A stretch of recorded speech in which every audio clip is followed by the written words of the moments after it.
মেৰাপানীত বিদ্যুতৰ খুঁটা পোতাৰ নামত লুণ্ঠন।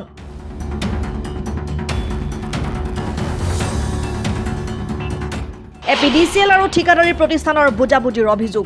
নিম্নমানৰ কামেৰে বহিৰাগত ঠিকাদাৰে লুণ্ঠন চলোৱাৰ অভিযোগ জাতীয়তাবাদী যুৱ ছাত্ৰ পৰিষদৰ। গোলাঘাট মেৰাপানী সংযোগী পথত অসম শক্তি বিতৰণ কোম্পানীৰ অধীনত বহিৰাগত প্ৰতিষ্ঠানটোৱে ষ্টীলৰ খুঁটা পোতাৰ নামত লুটিছে কোটি কোটি টকা। আঁচনিৰ বিভাগীয় নক্সা অনুসৰি প্ৰতিটো খুঁটাৰ তলত এক বেগ চিমেণ্ট, শিল বালি ব্যৱহাৰৰ বিপৰীতে চেণ্ড, গ্ৰেভেল আৰু অলপমান চিমেণ্ট মিহলাই নিম্নমানৰ কামেৰে লুণ্ঠন চলোৱাৰ অভিযোগ। তদুপৰি ট্ৰেক্টৰৰ ডিল মেচিনেৰে গাঁত খন্দাৰ ফলত গাঁতৰ ব্যাসাৰ্ধ হ্ৰাস পাইছে। উল্লেখযোগ্য যে গোলাঘাট মেৰাপানী সংযোগী পথত প্ৰায় 50% কাম এনেকৈ সম্পাদন কৰাত জাতীয়তাবাদী যুৱ ছাত্ৰ পৰিষদৰ গোলাঘাট জিলা সমিতিয়ে প্ৰতিক্ৰিয়া প্ৰকাশ কৰিছে। এই ক্ষেত্ৰত এপিডিচিএলৰ বিৰুদ্ধেও সন্দেহৰ আঙুলি উঠিছে। বিদ্যুতৰ খুঁটা পোতাৰ নামত সংঘটিত বহিৰাজ্যৰ ঠিকাদাৰী প্ৰতিষ্ঠানৰ এই লুণ্ঠনৰ বিৰুদ্ধে শীঘ্ৰে তদন্তৰ দাবী জনাইছে সংগঠনটোৱে। মেৰাপানীৰ পৰা দিব্যজ্যোতি শইকীয়াৰ ৰিপৰ্ট, অসম টাইম।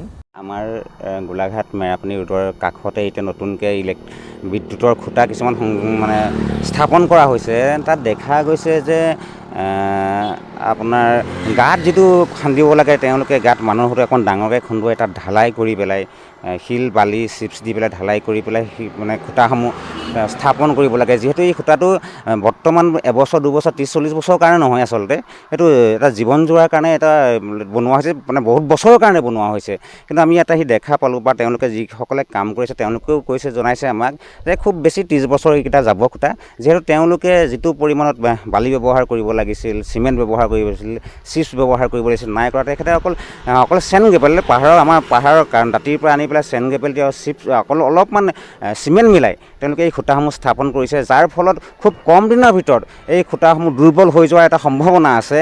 আমি ইয়াত আহি এই যিসকল শ্ৰমিকসকলে কাম কৰিছে তেওঁলোকক আমি জানিব বিচাৰিছিলোঁ যে কোন কোম্পানীয়ে কাম কৰিছে, কোনে কাম কৰিছে। তেওঁলোকে সম্পূৰ্ণ অজ্ঞতা প্ৰকাশ কৰিছে বা জানিও আমাক কোৱা নাই যদি নাজানো সেই কথাটো। কিন্তু কোনোবা তপন দাস বোলা এজন মানুহে এইবিলাক চোৱা চিতা কৰি আছে। আমি তপন দাসৰ লগত যোগাযোগ কৰাত তেওঁ ক'লে যে আমি যিটো পৰিমাণে আচলতে চিমেণ্ট ব্যৱহাৰ কৰিব লাগিছিল বা বালি ব্যৱহাৰ কৰিব, চিপছ ব্যৱহাৰ কৰিব লাগিছিল, আমি কৰা নাই। আমি ইয়াৰ পাছৰ পৰ্যায়ত যিসমূহ কাম কৰিম তেওঁলোকে তাৰপিছত শিল আৰু বালি তেওঁলোকে আৰু চিপছ মানে চিমেণ্ট ব্যৱহাৰ কৰিম বুলি কৈছে। তাৰ পৰা এটা কথা স্পষ্ট হৈ গৈছে যে তেওঁলোকে যিমান খুঁটা এতিয়ালৈকে স্থাপন কৰিলে সেই খুঁটাসমূহ যে তেওঁলোকে এটা কেলেংকাৰী দুৰ্নীতি কৰিছে সেই কথা সম্পূৰ্ণ স্পষ্ট হৈ গৈছে। নহয়, 50% কাম হ'লেই ইতিমধ্যে। আমি আজি আমাৰ গোলাঘাট জিলা আয়ুক্ত মহোদয়ক আমি অনুৰোধ জনাইছোঁ যে ভৱিষ্যতৰ কথা চিন্তা কৰি তেখেতে অতি সোনকালে যিসমূহ খুঁটা, যিহেতু 50% কাম হৈয়ে গ'ল, সেই খুঁটাসমূহ উঘালি পুনৰ যিটো যেনেকৈ কৰিব লাগে তেনেকৈ কৰিবৰ কাৰণে আমি আহ্বান জনাইছোঁ। আৰু এই ঠিকাদাৰী প্ৰতিষ্ঠান অধিক মুনাফা, তেওঁলোকে অধিক মুনাফা ল'বলৈ মুনাফাৰ কাৰণে গৈছে। ইমান নহয়, অকণ কমকৈ মুনাফা লৈও তেওঁলোকে কামটো কৰিব পাৰিলেহেঁতেন। কিন্তু তেওঁলোকৰ কথাৰ পৰা স্পষ্ট হৈ গৈছে তেওঁলোকে দুৰ্নীতি কৰিছে। আমি অসম জাতীয় যুৱ ছাত্ৰ পৰিষদে স্পষ্ট কৰি দিছোঁ। আজি আপোনালোকৰ সংবাদ মাধ্যমৰ যোগেদি আমি আয়ুক্ত মহোদয়ক আমি আহ্বান জনাইছোঁ। আমি কাইলৈ গৈ পেলাই আমি আয়ুক্ত মহোদয়ক আমি সাক্ষাৎ কৰি স্মাৰকপত্ৰ দিম যে যিসমূহ কাম হৈছিলে সেই কামসমূহ পুনৰ উঘালি পেলাই পুনৰ কৰিবলৈ আমি তেওঁৰ জৰিয়তে আমি ঠিকাদাৰী প্ৰতিষ্ঠানক আহ্বান জনাইছোঁ। কোম্পানীটোৰ নাম আমি নাজানিম, আমি কৰ্মচাৰীহে কৰি আছোঁ। পৰিমাণটো আমি কৰি আছে এতিয়া কি ক'ল এনে আমাক গুৱাহাটীৰ ঠিকাদাৰ জয়ন্ত কি কয় বিশ্বই দি আছে, বিশ্বজিৎ তালুকদাৰ হয়। বাকী এটা বস্তুত আমি এক বেগ চিমেণ্ট দিছোঁ, এইটো মাফিং ঢালাই, বাকী টপ ঢালাটা আৰু দিয়া যাব। 6.5 ফুট তলৰ পৰা তাৰমানে পূৰা হেৰি দিছোঁ, ঢালাই দিছোঁ। ট্ৰেক্টৰেৰে খান্দিছোঁ, ট্ৰেক্টৰেৰে।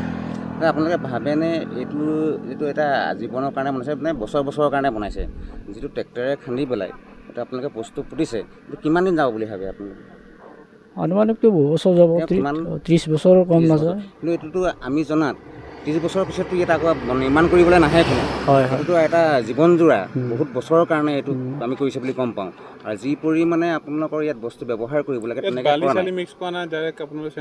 চেন গেবেল, এই শিলগুটি সেইটোৱে আছে। মানে আপোনালোকে চেন গেবেল ব্যৱহাৰ কৰিছে, ইয়াত চিপছ নাই দিয়া? সেইটো দিয়া নাই, চিপছ দিয়া নাই। বালি আৰু আপোনাৰ চেন গেবেলৰ লগত যি আছে সেইটোৱে আৰু বেলেগকৈ বালি ব্যৱহাৰ কৰে, এক্সট্ৰা বালি দিয়া নাই। ৰাইজৰ কণ্ঠ অসম টাইম। আনন্দ আৰু সম্পৰ্কৰ চমক বজাই ৰাখিবলৈ জৰুৰী হৈছে সকলো আনন্দময় মুহূৰ্তত মৰমৰ উপহাৰ দিয়াটো। সেইবাবে মধুশ্ৰী জুৱেলাৰ্ছে আনিছে সকলো ৰঙীন ক্ষণৰ বাবে বিশেষ গহনা। হীৰাৰে হওক, সোণৰে হওক বা ৰূপৰে হওক, শ্ৰেষ্ঠ ডিজাইনছ আৰু হলমাৰ্কযুক্ত গহনাই ৰাখে সম্পৰ্কক নিখুঁত।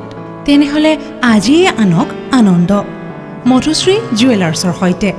যোগাযোগ কৰক 7002800341 নাইবা ভিজিট কৰক LNB ৰোড, নলবাৰী, অসম।